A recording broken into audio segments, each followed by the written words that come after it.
Okay guys, just for you to see the leak, it is very difficult because we only have limited window to see the leak of evaporator. There is a small access from blower unit going to the evaporator.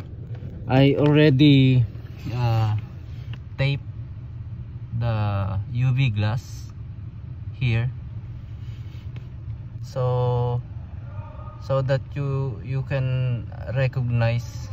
I will show you where the leak is coming from, and so that we can be able to recognize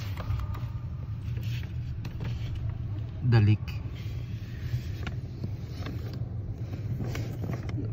Okay, I'm going to turn on the UV light, and yeah, it's difficult guys, but for you I'll do this.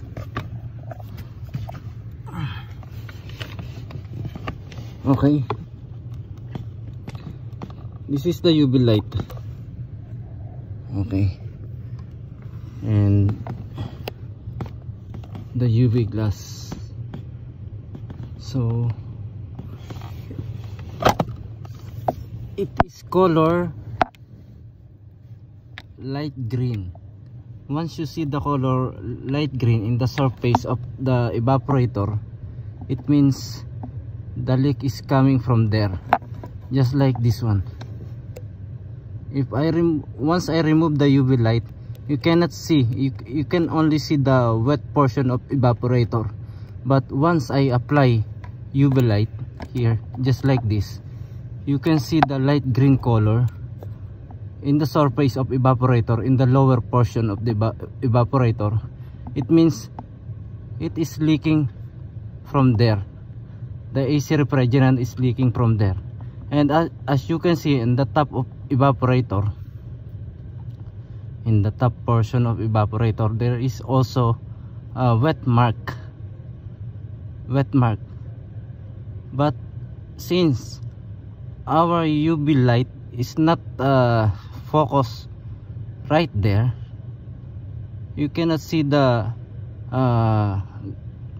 light green color. And now let's try to focus the light there, right there.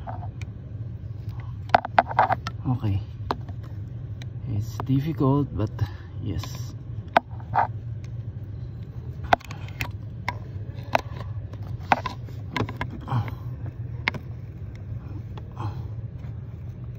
Okay.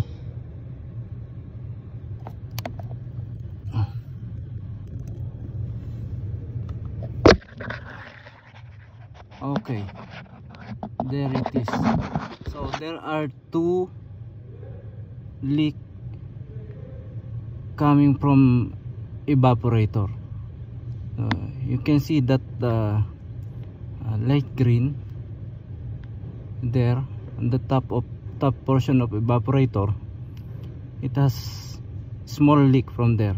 But this one is a big leak.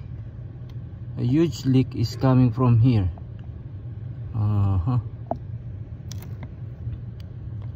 Here. Yes. Yes.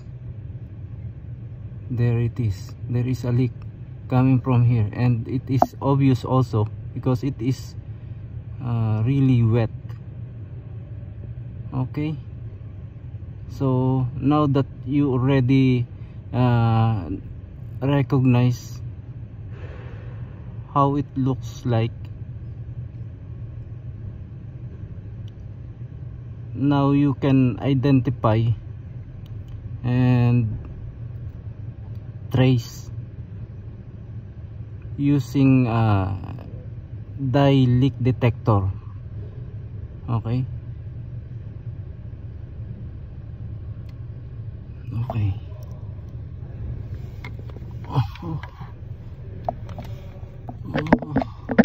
Yes, there are only two leak from evaporator. Okay,